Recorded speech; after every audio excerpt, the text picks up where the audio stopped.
बगल में हमारे मुख्यमंत्री योगी आदित्यनाथ जी रहते हैं और दिल्ली में केंद्र में हमारे प्रधानमंत्री नरेंद्र मोदी जी तक ये पासमानदारों की आवाज पहुंचनी चाहिए, आपकी एकजुटता की आवाज पहुंचनी चाहिए, इस भाईचारे की आवाज पहुंचनी चाहिए। तो दोनों हाथ उठा के एक साथ बोलिए, माँ वतन हिंदुस्तान, माँ वतन हिंदुस्तान। बहुत बहुत शुक्रिया। आज हमारे लखनऊ के सरजमीन पर हमारे अखिल भारतीय राष्ट्रवादी मुस्लिम पासमानदा महाज के हमारे राष्ट्रीय अध्यक्ष, इस कार्यक्रम के संयोजक बड़े भाई जनाब आतिफ रशीद जी, जिन्होंने अभी इतनी अच्छी भूमिका और हमको लगता है लगभग सारे विषयों पे वो बात रखती है जिससे बहुत सारी ऐसी चीजें अपने आप क्लियर हो गई है, जो बहुत सारे ऐसे कंफ्यूजन थे, बहुत सारी ऐसी बातें थी जिसके बारे में भ्रम फैलाया जा रहा था। ऐसी काफी सारी बातों को हमारे बड़े भाई आतिफ रशीद जी ने क्लियर किया। मैं उनका शुक्रिया अदा करता हूं, इस मंच पे स्वागत करता हूं। आज इस मंच की शोभा बढ़ा रहे हम सबके मार्गदर्शक और अल्पसंख्यक आयोग के राष्ट्रीय अध्यक्ष, भारतीय जनता पार्टी संसदीय बोर्ड के माननीय सदस्य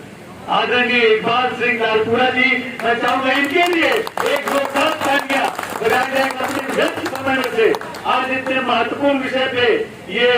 हम सबको मार्गदर्शित करने लखनऊ के सरजमीन पे आए हैं। हमारे उत्तर प्रदेश सरकार ने दूसरे बार के हमारे राज्य मंत्री, हमारे वरिष्ठ मंत्री रामपुर की सरजमीन पे जिन्होंने एक इतिहास रचा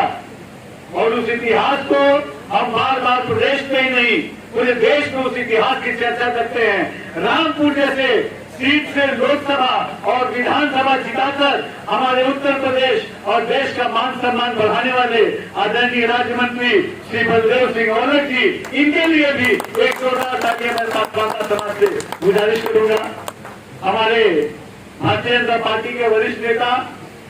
हम सबके अभिभावक आदरणीय विद्यासागर सोनकर जी, हमारे अल्पसंख्यक आयोग के चेयरमैन जनाब अशफाक सैफी साहब, हमारे उर्दू अकेडमी के चेयरमैन जनाब चौधरी कैफुलवला साहब, हमारे भारतीय जनता पार्टी पश्चिमी क्षेत्र के क्षेत्रीय अध्यक्ष जनाब जावेद मलिक साहब, पासमानदा महाज के प्रदेश के अध्यक्ष बागी बलिया क्रांतिकारी भूमि के हमारे साथी जनाब औरंगजेब साहब, जनाब अनीस अब्बास साहब, डॉक्टर हाजी इसरार हाशमी साहब, तमाम हमारे मंच पे जो साथी और बैठे हैं, सामने जितने भी वरिष्ठ हमारे साथी बैठे हैं, पासमानदा समाज के जितने भी साथी बैठे हैं, आप सबका तहे दिल से स्वागत है, अभिनंदन है। आप सबका मैं इस्तकबाल करता हूं और मैं बहुत शुक्रिया अदा करना चाहूंगा हमारे राष्ट्रीय मुस्लिम पासमानदा महाज का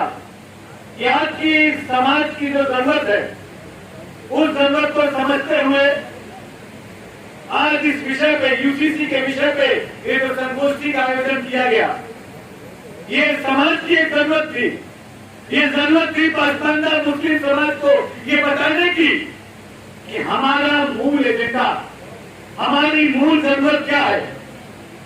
ये बात कहने में कहीं भी कोई गुरेज नहीं कि हमेशा जब भी हम मुस्लिम समाज के तरक्की की बात,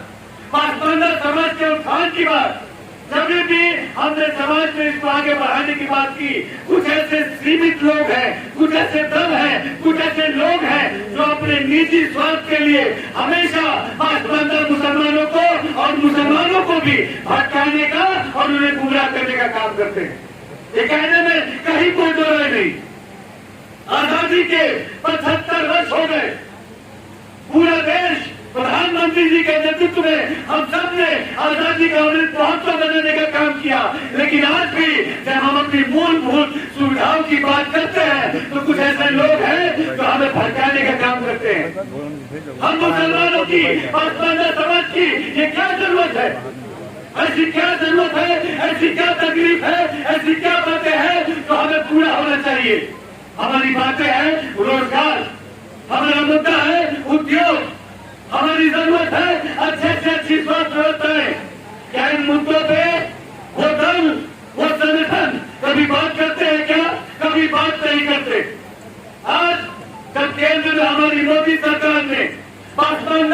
समाज के उत्थान के लिए आगे बढ़ के खुले मंच से और खुले मन से उसके उत्थान और सशक्तिकरण की बात की, तो कुछ दल के नेताओं को और कुछ संगठन के लोगों को इससे दर्द होने लगा, इससे पीड़ा होने लगी, वो तिल मिला गए।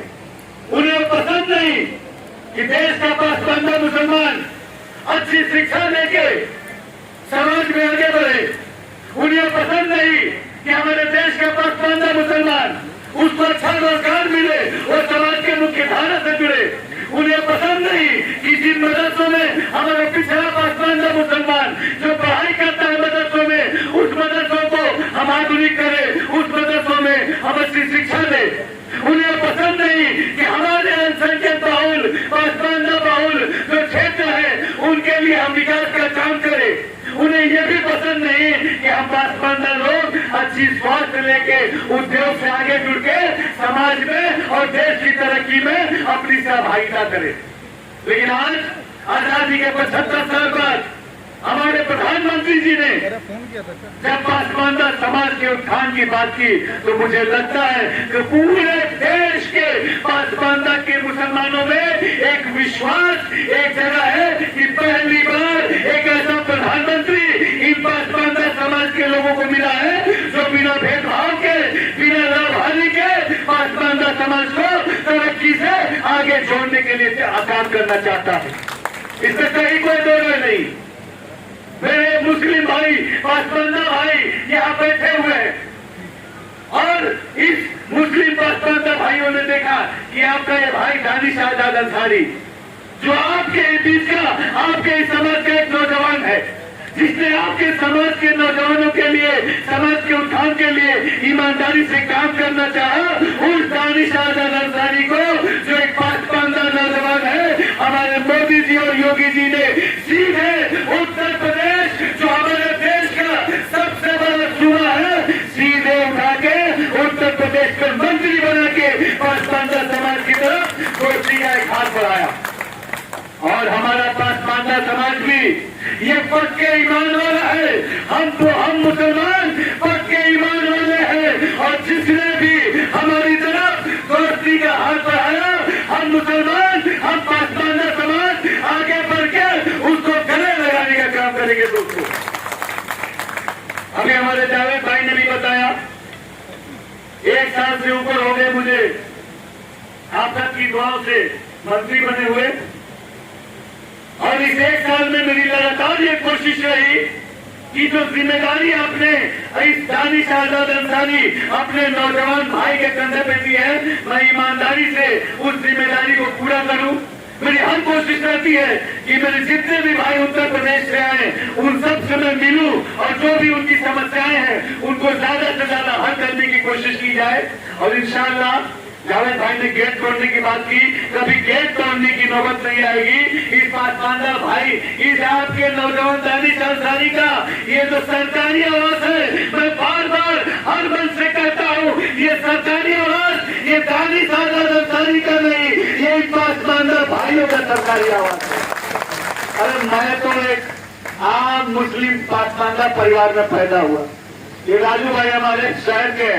ये जानते हैं बहेरी गांव है, सबसे पतली गली अगर बलिया में किसी मोहल्ले में है तो बहेरी गांव में है। उस बहेरी गांव से निकल के आपके दानिश अंसारी आपके बीच में आपकी खिदमत करने पहुंचा है। मैं तो वहां बलिया में उत्तर प्रदेश में पासवान भाइयों के तरक्की के लिए काम करना चाहता था और मैं शुक्रिया अदा करना चाहूंगा मंच में भी जिससे हमारे वरिष्ठ बैठे हैं और हमारे प्रधानमंत्री जी का, उत्तर प्रदेश के हमारे मुख्यमंत्री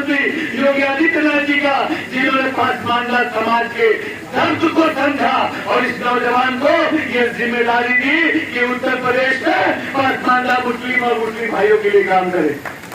देखिए आज हम इकट्ठा हुए हैं यूसीसी में चर्चा करने